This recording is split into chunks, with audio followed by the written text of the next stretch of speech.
Et salut, c'est Pierre. Je vous propose aujourd'hui de sculpter un rocher très rapidement, sachant qu'il n'y a pas besoin de tablette pour faire ça, c'est vraiment très facile. Si vous avez des questions sur le process, n'hésitez pas à les poser dans les commentaires. Je commence par ajouter une icosphère. Je vais dans le sous-menu et je change les subdivisions pour 1, pour avoir quelque chose de plus brut. Je vais refermer ce menu. Et je vais passer en vue de face. Je passe en mode Edit. Je sélectionne le vertice le plus bas. Je le monte voilà, sur l'axe Z, comme ceci. Et ce que je peux faire aussi, c'est sélectionner l'ensemble et remonter l'ensemble sur l'axe Z. Et pourquoi pas faire un petit scale. Voilà, en mode Edit, on profite. Comme ça, on n'aura pas besoin d'appliquer les transformations. Je repasse en mode objet et maintenant, ce que je veux faire, c'est découper mon objet pour lui donner une forme de rocher très brute. Et pour ce faire, je vais activer un add-on. Donc dans Edit, Préférences, dans l'onglet Add-on, je vais taper Carve et je vais activer donc l'add-on Object Carver. Cet add-on va me permettre de faire du booléen, c'est-à-dire de la découpe avec des formes, mais directement en dessinant les formes. Pour activer l'add-on, je fais CTRL-SHIFT-X et on voit qu'il y a un petit menu qui apparaît en bas. Là, pour l'instant, le Cut Type est rectangle. Donc, si je clique une fois, je commence le rectangle et en cliquant une deuxième fois, je valide la taille du rectangle, ce qui découpe ma forme. Je vais faire un CTRL-Z. Moi, ce qui m'intéresse surtout là, c'est les lignes. C'est-à-dire que là, je suis sur rectangle. En appuyant sur espace, je passe sur ligne et je vais pouvoir, comme ça, dessiner des formes moi-même. Alors, pas besoin d'aller jusqu'au bout, hein. En faisant les 3 traits, ou on va dire plutôt les 4 premiers points, Blender va faire le lien entre les derniers points. Donc, si j'appuie sur la barre espace et que je valide, j'ai donc ma forme qui a découpé mon objet. Je répète de cette manière l'opération.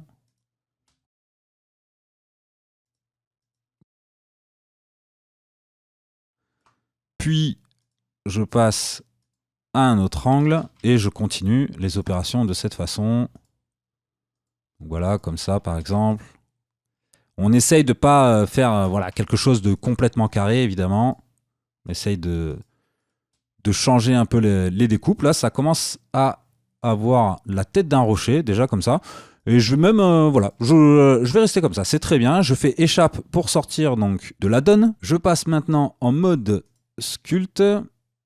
Et ce que je vais commencer par faire, c'est changer la valeur des remeshes, donc le voxel size, je vais le mettre à 0.01 et je vais faire un remesh tout de suite. Le remesh a été fait et maintenant je peux prendre la brosse scrape et je vais passer comme ça un peu sur les arêtes pour donner un aspect un peu plus naturel. Alors, pas besoin d'y aller doucement. Justement, pour une fois, profitez-en, vous pouvez y aller voilà, sans trop vous prendre la tête. Alors, ce qu'on va faire, c'est laisser quelques petites arêtes présentes. Alors, celle-ci, je vais la laisser, par exemple. Voilà. De toute façon, on reviendra avec l'outil Scrape à l'étape finale. Voilà, donc là, c'est à peu près... ça ressemble déjà pas mal à un rocher. On peut y aller franchement, hein, on peut même couper au cas où on trouve que c'est trop saillant. Voilà, on peut carrément supprimer une partie comme ça. Alors, j'y suis allé peut-être un peu fort. Voilà. Et en fait, la brosse scrape comme ça permet d'avoir des aplats un peu plus arrondis. Donc, c'est plus des aplats, évidemment.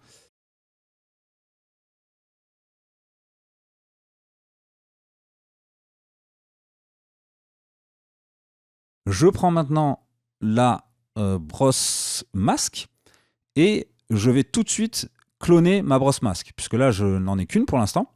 Donc, je la clone, ce qui va me permettre de faire des modifications dessus, sur l'outil, et pouvoir revenir ensuite sur la première brosse qui a les paramètres par défaut. Je choisis donc ma brosse, celle que je viens de créer, et je vais descendre dans l'onglet texture. Je vais cliquer sur New, et je vais changer ici le mapping. De ViewPlane, je vais passer à Tiled, puisque en fait je veux une texture répétée. La texture ici qui s'appelle texture que j'ai nouvellement créée, je vais pouvoir la retrouver dans cet onglet. Alors soit je clique sur l'onglet, soit je peux cliquer sur cette petite icône qui va m'amener dans cet onglet. Voilà, c'est la petite astuce en passant. Donc, c'est bien ma texture, et je vais changer le type de texture pour Voronoi. Pour la petite info, les textures Voronoi sont fréquemment utilisées pour pouvoir faire des textures procédurales minérales, on va dire pour tout ce qui est rocher, pour pouvoir faire de la mosaïque, etc., etc. Ce que je vais faire tout de suite, c'est changer le Actual Distance pour le Minkowski 4. Et ensuite, je vais aller dans Feature Weights, ici, changer la valeur Seconds. Je vais la mettre à peu près -1. Et je vais ensuite monter le size, comme ceci. Ok, maintenant, quand je peins avec ma brosse masque, on voit que la texture tilée, donc répétée, vient s'appliquer sur mon objet sous forme de masque. Par contre, ce que je vais faire, c'est changer le fall off ici pour sphère, pour avoir des bords quand même bien plus précis. Voilà. Et monter la Sphinx à 1 pour ne pas avoir à repasser la brosse à chaque fois. De la même manière que j'ai passé le scrape tout à l'heure de manière complètement aléatoire, ou presque, je vais le faire avec mon masque et la texture Voronoi dessus, comme ça. Je peux augmenter la taille de la brosse, ce qui va augmenter la taille de la texture. Et là, par exemple, si j'appuie sur CTRL, je vais faire l'inverse, c'est-à-dire que je vais inverser l'influence du masque. Je le fais un peu partout, de manière aléatoire. Je peux changer encore la brosse et le faire ici comme ça. Rien ne m'empêche d'en ajouter à nouveau. C'est-à-dire que si je veux augmenter la taille de la brosse, et pourquoi pas faire l'inverse, c'est-à-dire que là, je vais réduire la taille de la brosse, puis appuyer sur CTRL et enlever un peu de matière ici et là. Donc voilà, là je fais l'inverse, je réduis la taille de la brosse. Une fois cette étape terminée, on peut choisir le Mesh Filter qui est ici. Ah non, d'abord on va faire une inversion de masque. Et pour ce faire, on appuie sur la touche A, on a un paille menu qui apparaît, on dirige le curseur de la souris du bon côté, c'est-à-dire vers Invert Mask à gauche ici, ce qui va inverser le masque. J'ai le Mesh Filter qui est activé, je suis sur Inflate ici. Je vais cliquer et tirer sur la droite. Ce qui va avoir pour effet de gonfler la forme, sauf aux endroits où il y a le masque appliqué. Et déjà, on peut voir qu'il y a un petit effet rocher, pas mal du tout. Mais on ne va pas s'arrêter là, on va enlever le masque. Donc encore une fois, la touche A vers la droite, Clear Mask. On va reprendre la brosse Scrape et on va l'appliquer sur le rocher, sur les, on va dire, les endroits un peu plats qui sont plats. Par exemple, ici, je vois qu'il y a un plat. Donc, je peux appliquer la brosse Scrape. Alors, ce qui est pas mal, c'est de mettre le Strength à fond. Comme ça, on peut faire des clics avec la souris au lieu de rester appuyé comme ça. Voilà, je fais des petits clics un peu partout. Et ça va rendre l'effet un peu plus naturel, on va dire.